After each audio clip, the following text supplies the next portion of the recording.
Well then, let's make a start. Welcome to all of you who've joined us for this SNAP webinar about our upcoming changes to the clinical data set and to our reporting. You're very welcome. I'm Martin James. I'm the Clinical Director of the National Stroke Audit SNAP, and we've got other members of the SNAP team on the call, particularly to help with questions and answers. There'll obviously be a chat while I talk you through the main changes to the clinical data set, and then to the Webtool and changes in our reporting changes. And then we've got time at the end for questions and answers. We'll be keeping everyone on mute throughout, so if you're interested to ask a question at any stage, just pop it in the chat and the questions will be curated by the team. And any questions that we don't get to during the time we've got allowed today, we will answer from the help desk over the coming few days. And we're obviously very keen to make sure that everyone is well informed about the upcoming changes and has had all their questions answered. Yes, just to remind those of you who joined us a little late, we will be recording this webinar and putting it on the website. So if you've got other members of the team who want to see what's coming up, then you can direct them to the website.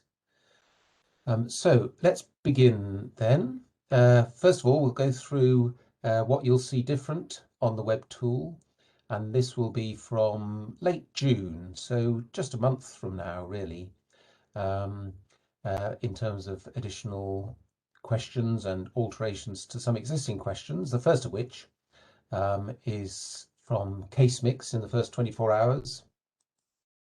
And we'll be asking people to record whether the patient has a recorded diagnosis of dementia on admission.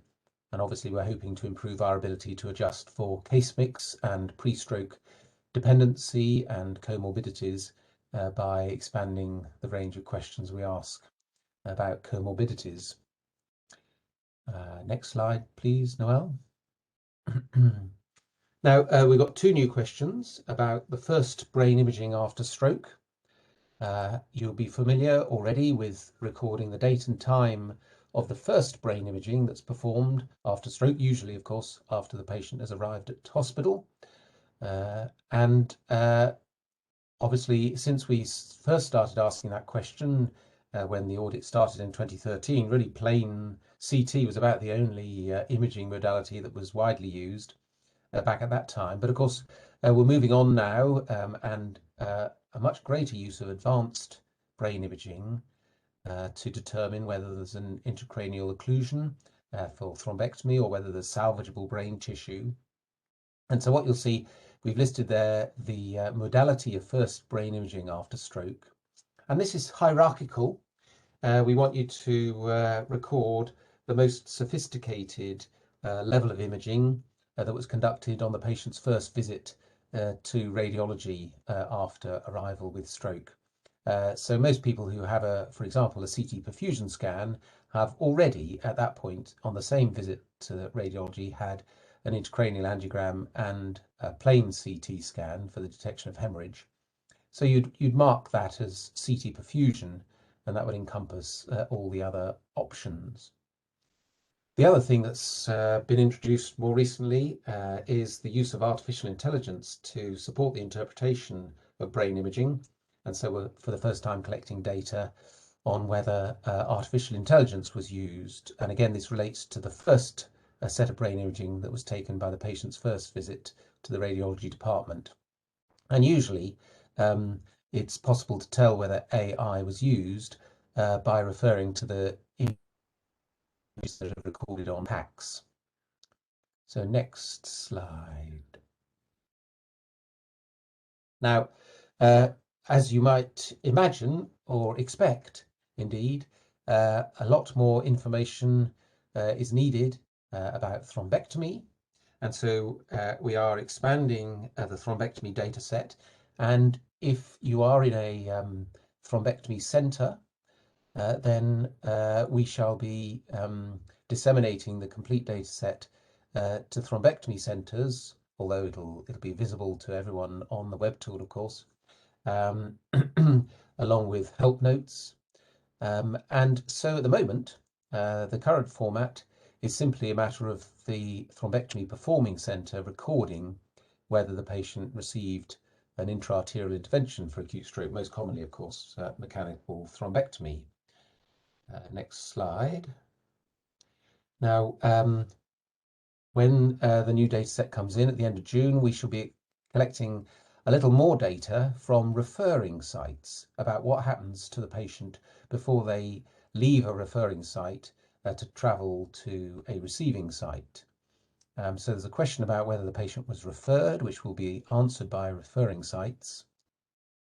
And then some date and time questions about the initial referral, the request for an ambulance transfer, and the date and time of ambulance departure, including whether or not that was by road ambulance or by helicopter. And again, this reflects the greater degree of interest and inquiry into improving the quality of care by shortening processing times in referring sites.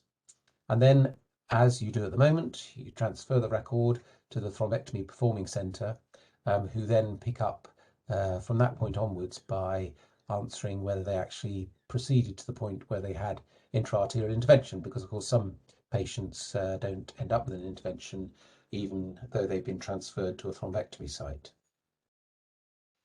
Right, next slide, please.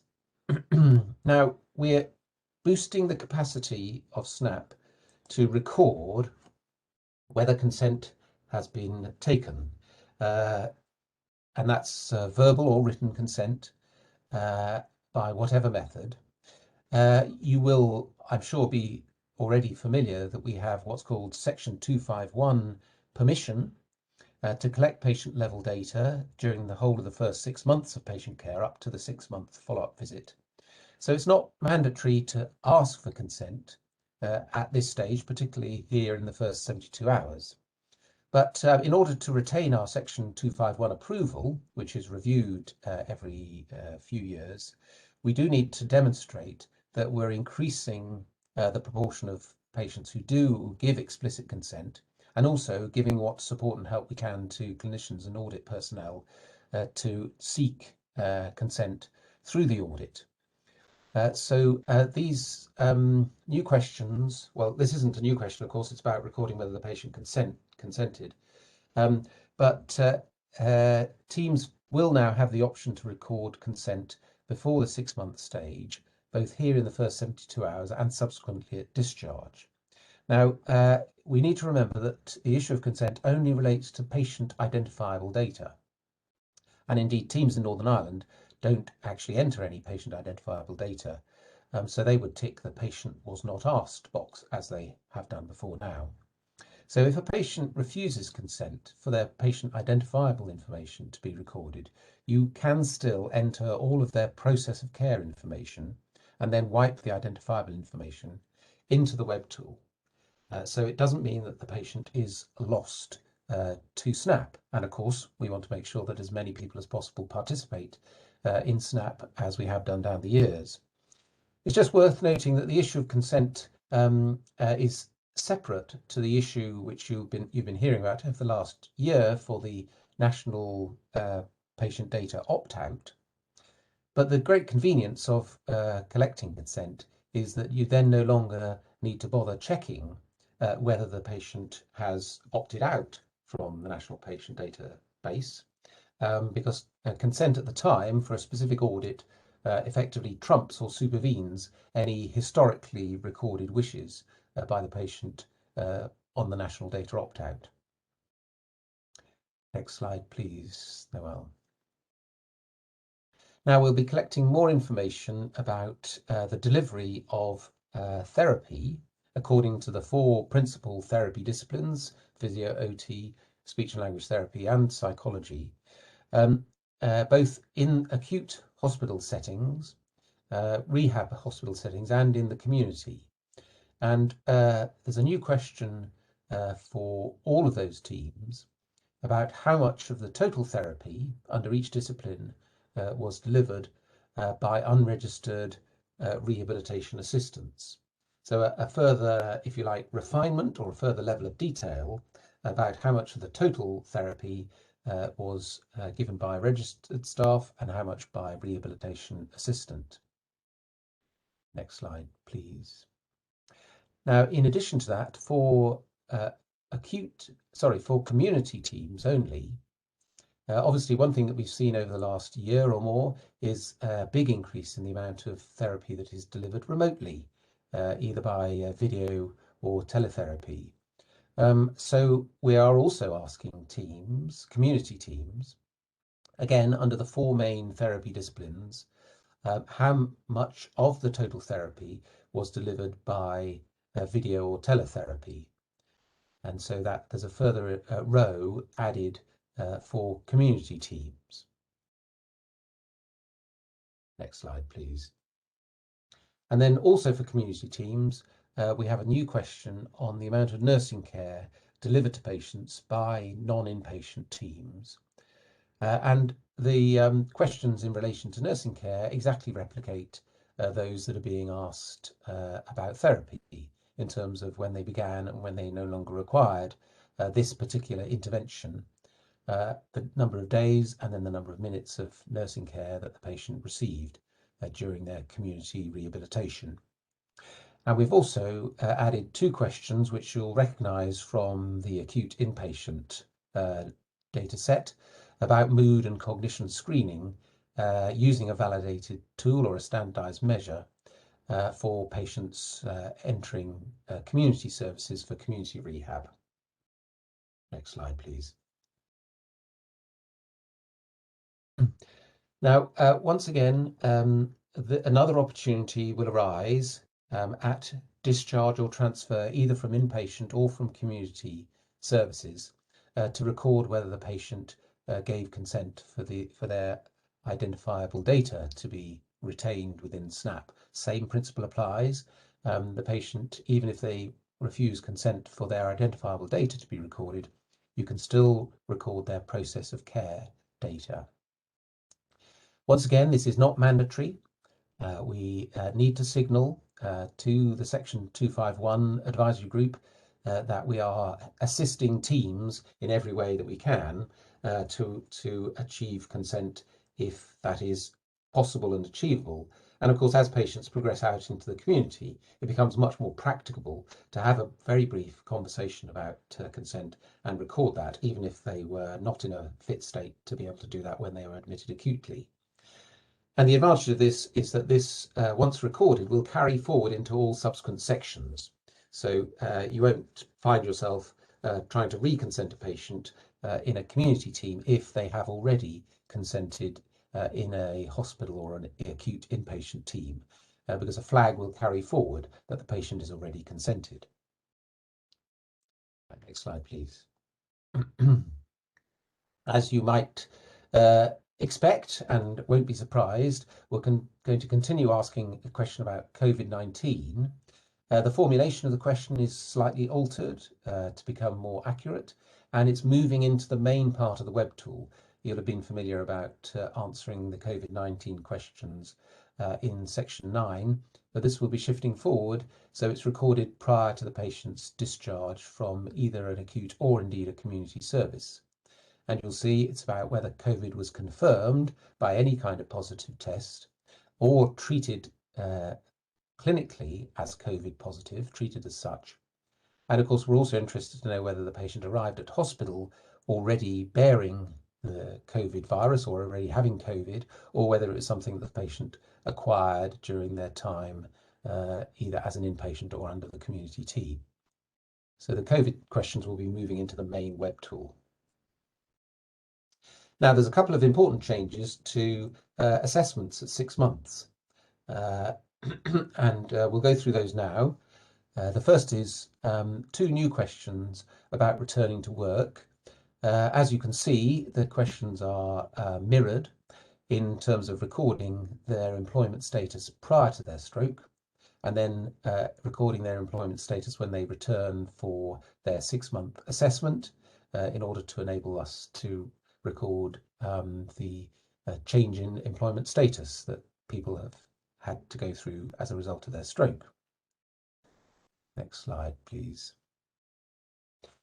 And then the second major change at 6 months will be the introduction of an additional outcome measure. This is the Euroqol, or the EQ5D5L, 5 dimensions, 5 levels. Now, some of you who've done research or audit in other circumstances may well already be familiar with the Euroqol. It is very widely used and extensively validated as a patient-reported outcome measure. In other words, patients describe their own perception of how they're coping, in this instance since their stroke, but also in many other disease areas, under 5 dimensions: mobility, self-care, usual activities, pain and discomfort, and anxiety and depression. And as you can probably just make out on that slide, the patient then rates themselves according to whether they have no problems or it's something that they're entirely unable to do.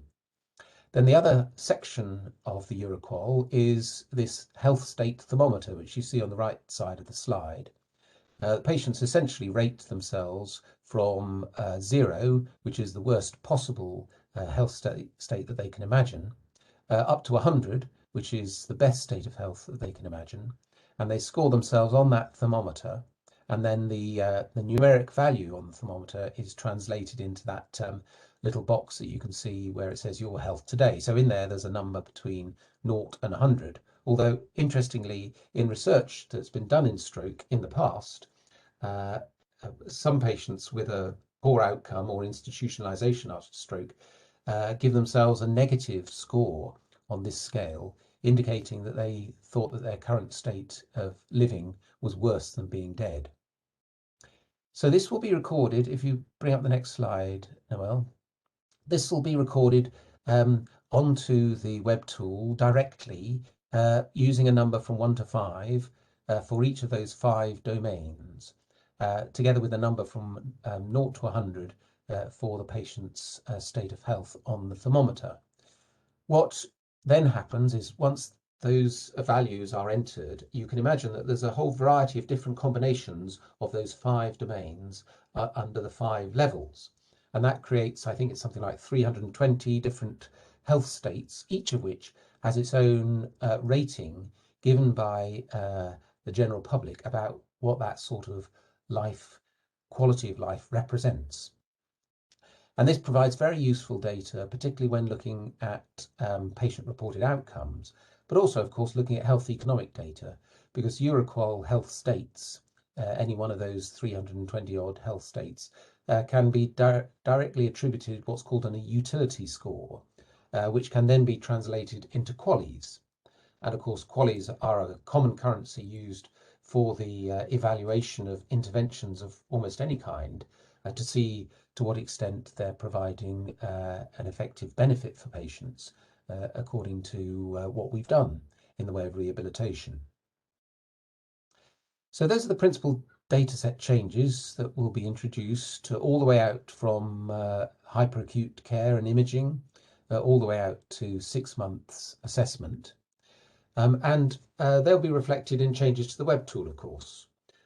First of all, as I mentioned earlier, if the consent questions record that the patient has, at that stage in their journey, given consent for their identifiable data to be retained within SNAP, either at section 3 in the acute stage or at section 7 at discharge from hospital or from community services, then a flag or a notation will follow the patient's record through SNAP when it's transferred to other teams, so that they don't have to go through the consent process again. They know it's already been consented, and also into 6 months, of course.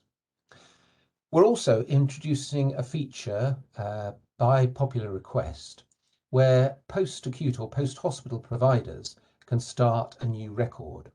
Now, we want you to be very careful with the use of this facility because it will start a brand new record, and it's intended purely for what we think will be a small minority of patients where their first presentation to health services with a stroke is to community services rather than via hospital admission.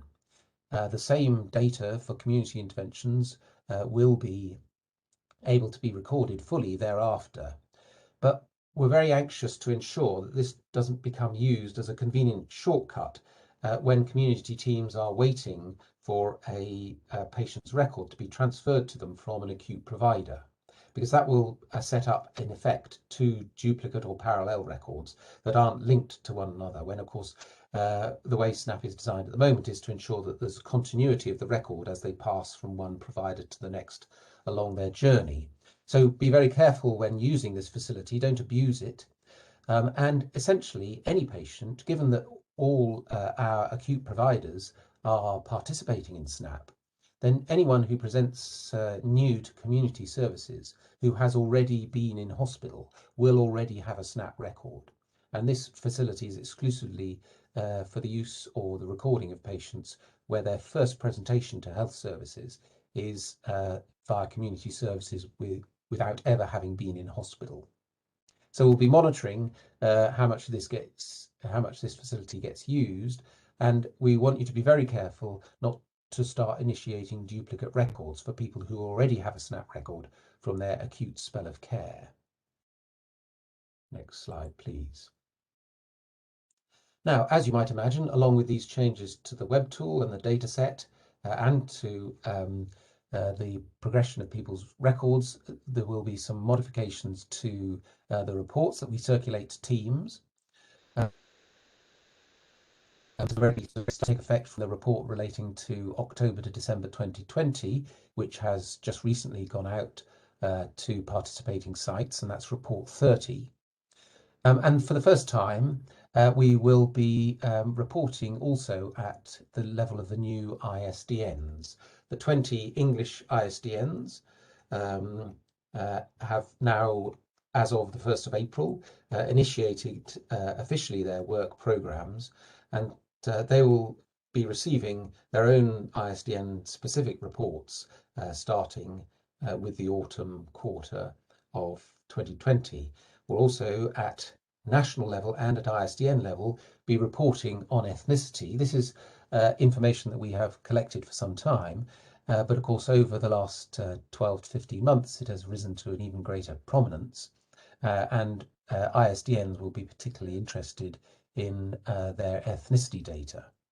And then in the reports to teams and to ISDN, we're going to begin reporting on compliance for the therapy targets in hospital against a 7-day denominator rather than a 5-day target or 5-day denominator.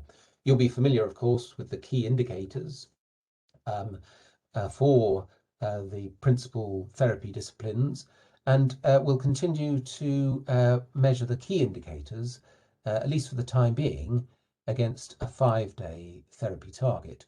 But just to get you starting to get teams familiar with interpreting their therapy data against a 7-day spread or a 7-day target, we'll start reporting at the same time, side by side, with 7-day therapy targets. And you can reasonably anticipate that at some point in the future, we'll be switching for the key indicator to reflect 7-day services rather than 5-day services, as stated in the National Stroke Service model.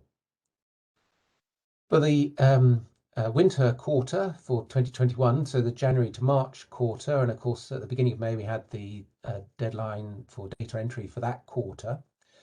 So that's report 31.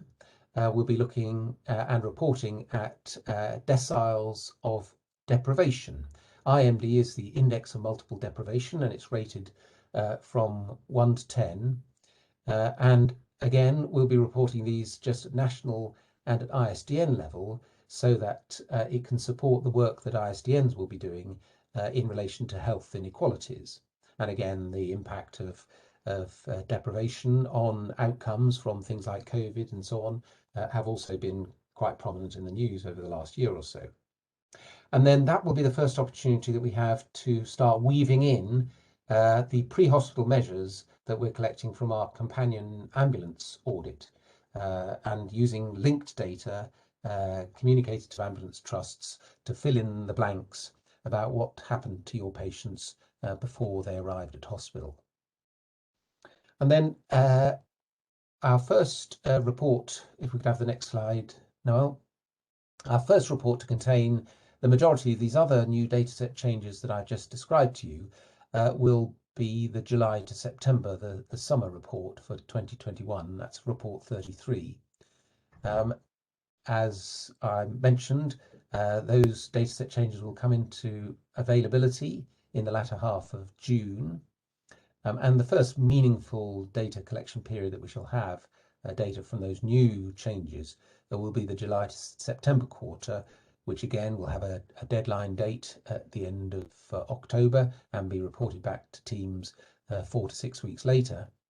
And we'll be reporting for the first time the new additions to the clinical data set, including the changes to the thrombectomy data set.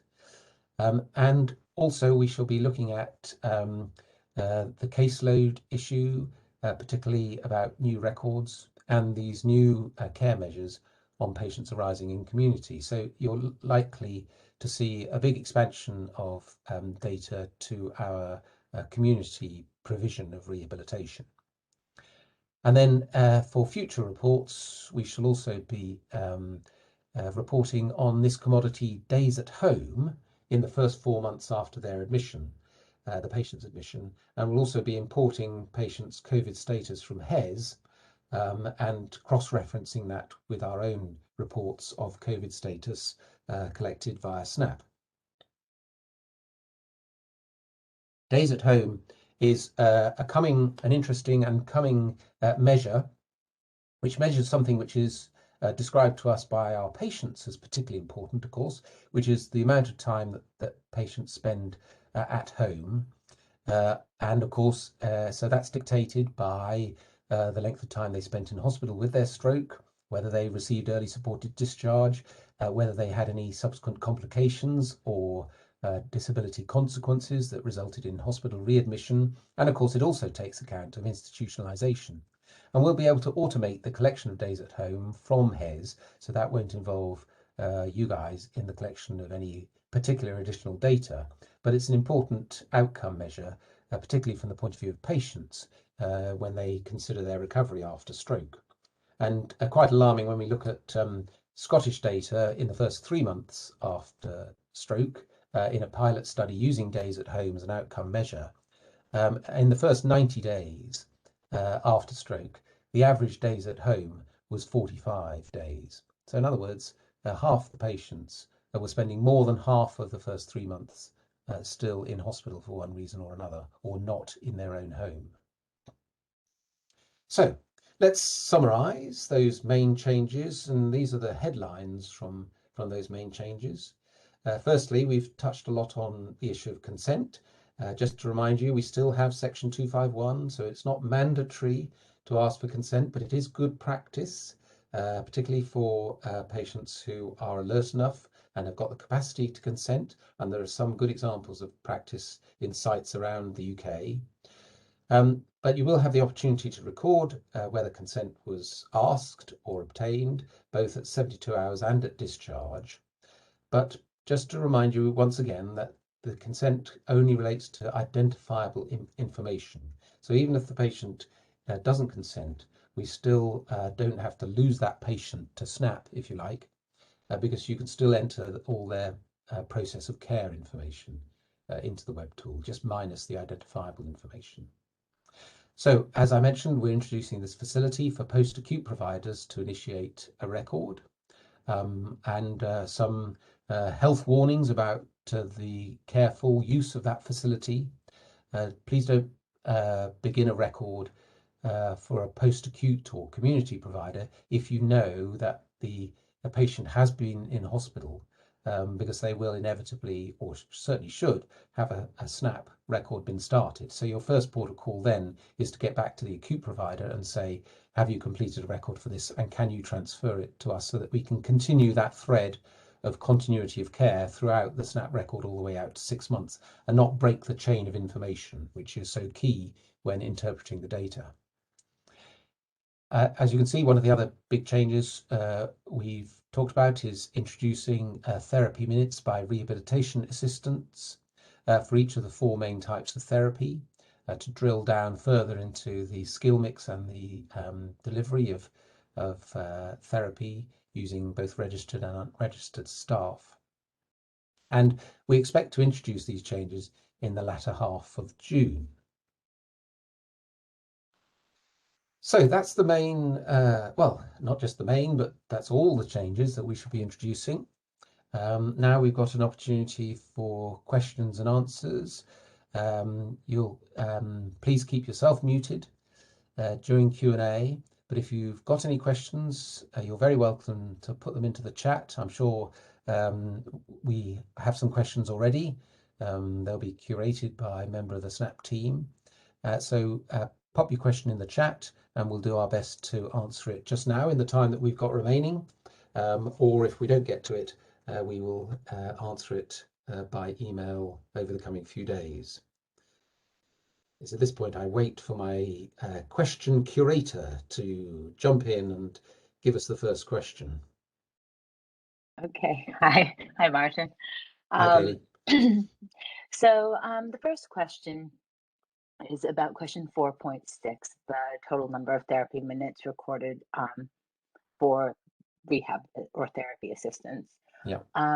This person is wondering if minutes are purely delivered, if this should be minutes purely delivered by a rehab assistant, or if a patient has been seen by both a qualified and a rehab assistant at the same time, if those minutes should be split. I'm happy to answer this, and Martin, if you want to chime in with anything more. Yes, do. Yes, go ahead, because we've got some help text in relation to this, haven't we? Yep, yeah, already. Exactly. So for that question, yes, that the total number of therapy minutes recorded should be recorded for only those the rehab or therapy assistant. But where a session has required 2 members of staff, so 1 qualified and 1 assistant, assume that the session has been led by the qualified therapist and record all minutes as qualified and not as the minutes that the assistant provided. So in other words, don't split the minutes for that. And don't double count. Yeah, and don't double count. Exactly.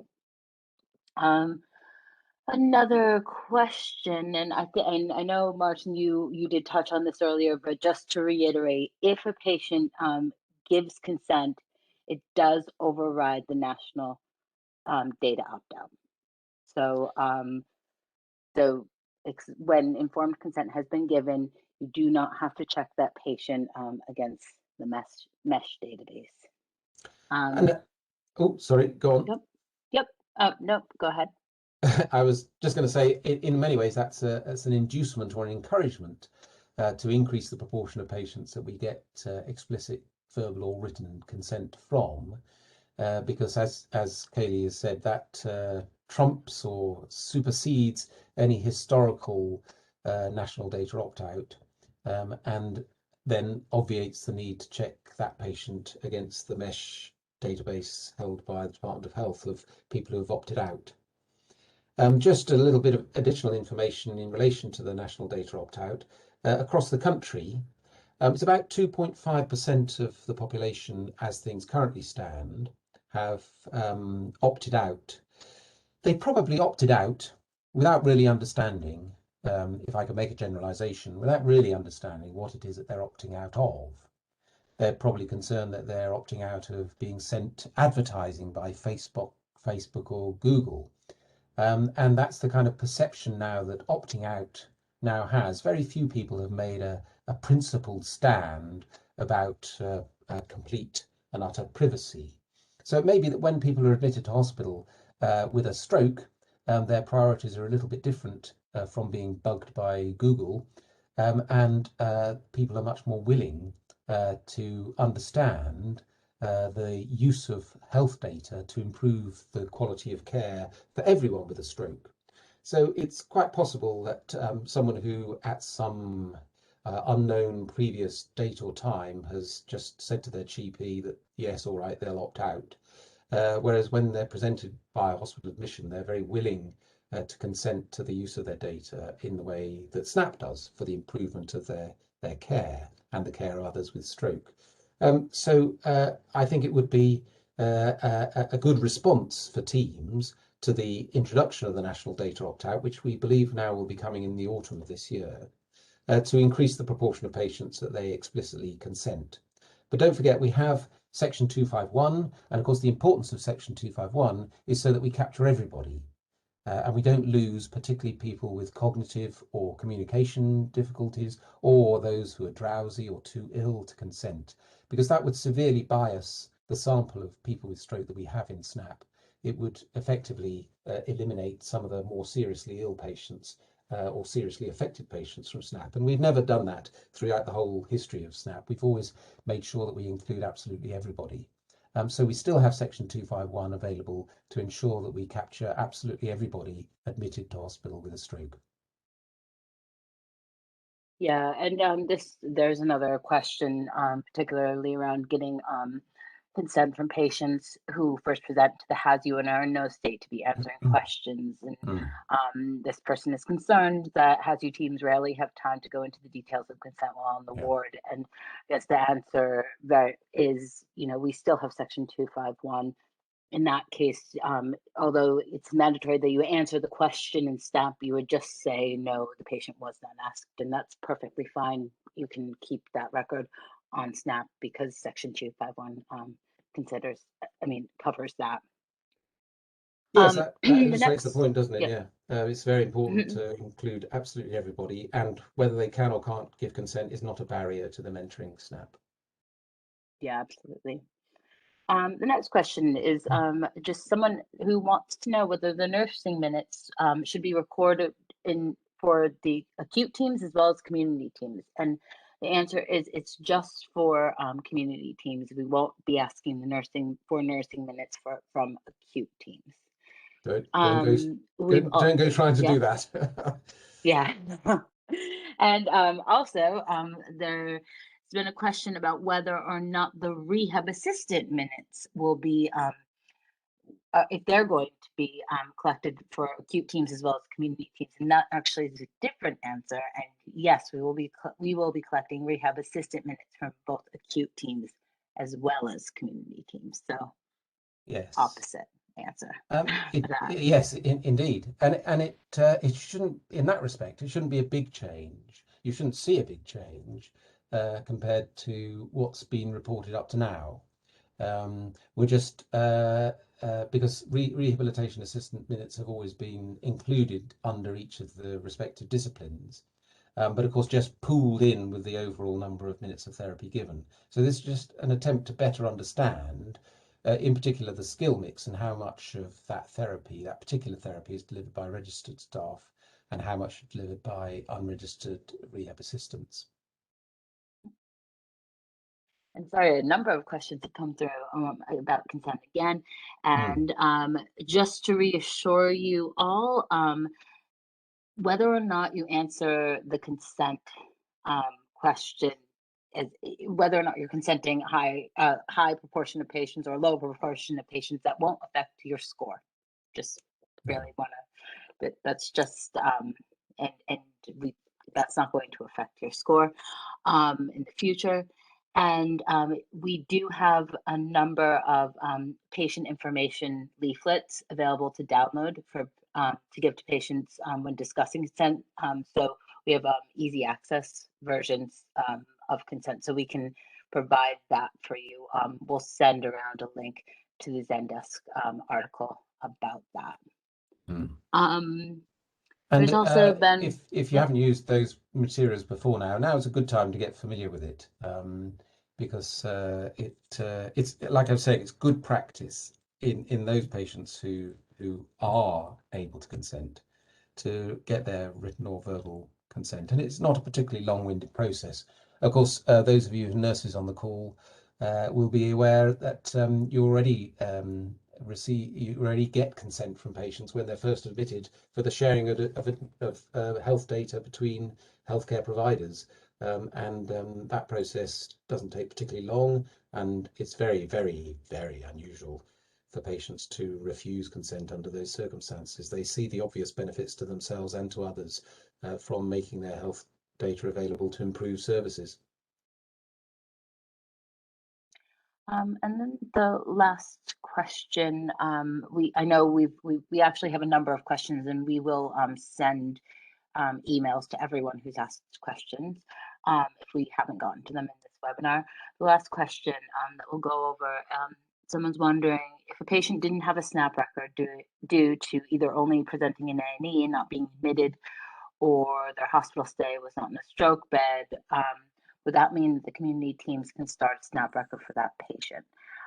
If the acute record does not exist, yes, that would mean that the community team could start a SNAP record for this patient. But as Martin mentioned earlier, you'll want to check if the patient coming to you, if you're a community team and a patient is coming to you and you can't find that record, the first action should be to contact the hospital that the patient was admitted to, if you know that they were admitted to hospital and treated for their stroke, and try to get that record, see if that record does exist earlier on in the pathway.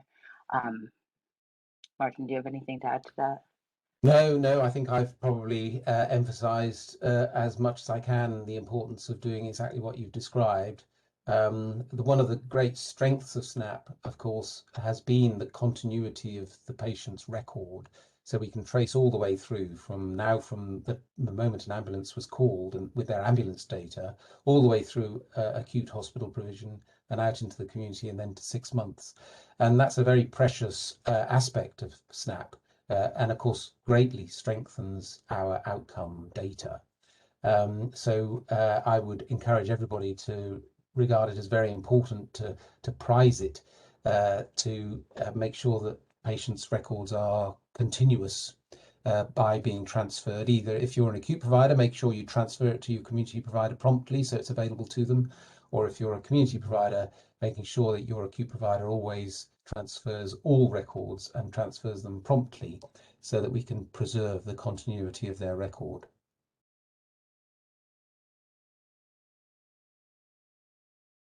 So I think Kaylee said that was the last question we'll have on the webinar. It's 1:45. Obviously, do by all means get in touch with the help desk. The email's there on the screen. If you've got any other comments or other questions, those of you who have asked any other questions will return to you with them. There will, of course, be lots of help notes and guidance going on the Zendesk.